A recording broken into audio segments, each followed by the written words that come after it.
Thank you, Gary, for the opportunity to share the podium with the Governor, Mitzi, Dr. Punch, the mayors, and the distinguished group of leaders we have with ASU, SFAZ, and the Greater Valley community. We know from personal experience this kind of work does not come without dedication and hard work. And for that, I commend each and every person involved with this. For Heliae's piece of this occasion, I want to speak as a graduate, if you will.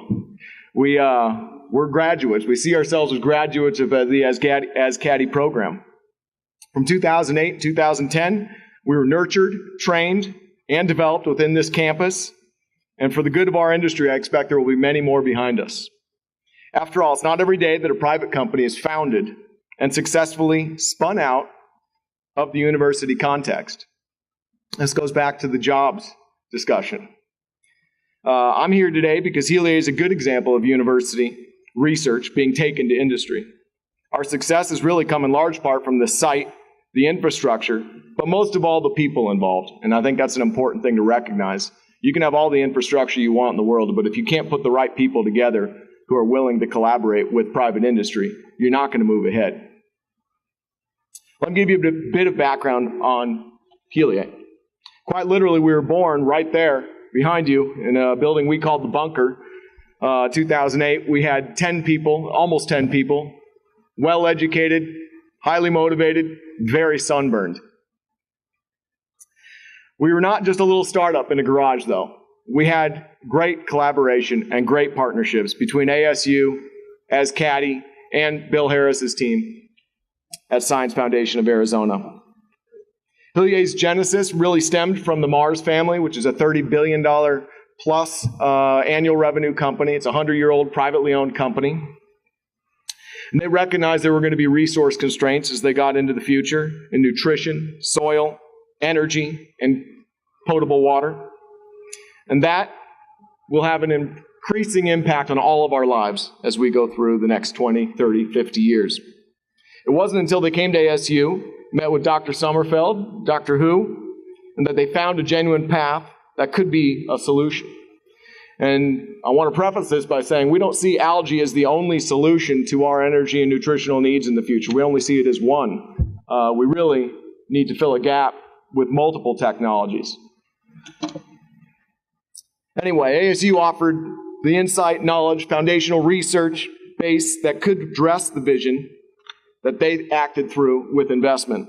A matching grant with SFAZ was the other missing link to bringing funding and local state level support to Heliae and increase the odds of our success.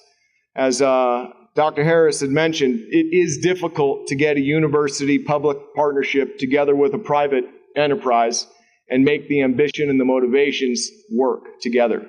And Dr. Harris and his team were able to kind of merge that. The foundational algae research that was necessary could not have been accomplished in the private sector alone. It demanded the unique skill sets offered by university-style research in combination with private industry investment and focus.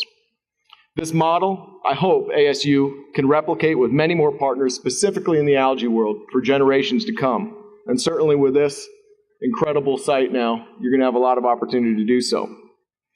Since we left the campus here, we sort of graduated in 2010. We've gone ahead and built a 15,000 square foot headquarter building right there in Gilbert, 2 acres of production.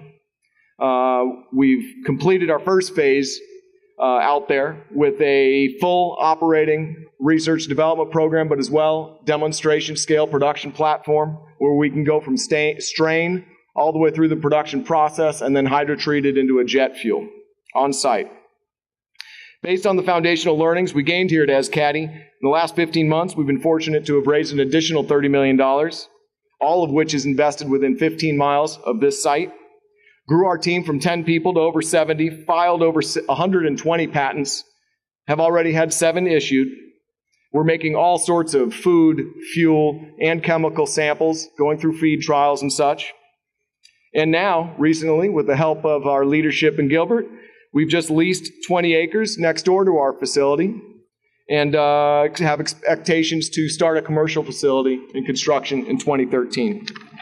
So with this, the goal of research done on a university campus is to positively impact society by proving the concept here and then pushing that concept out into industry where they can hone it, scale it, and commercialize it.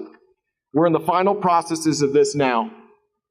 So we congratulate ASU and AZCATI and the state on this new expanded facility and the potential it will offer not only to academic research on campus, but to the burgeoning algae industry in Arizona, and that will benefit from the strength of this center, the expanded facilities, and most of all for us, the stellar staff that you have here.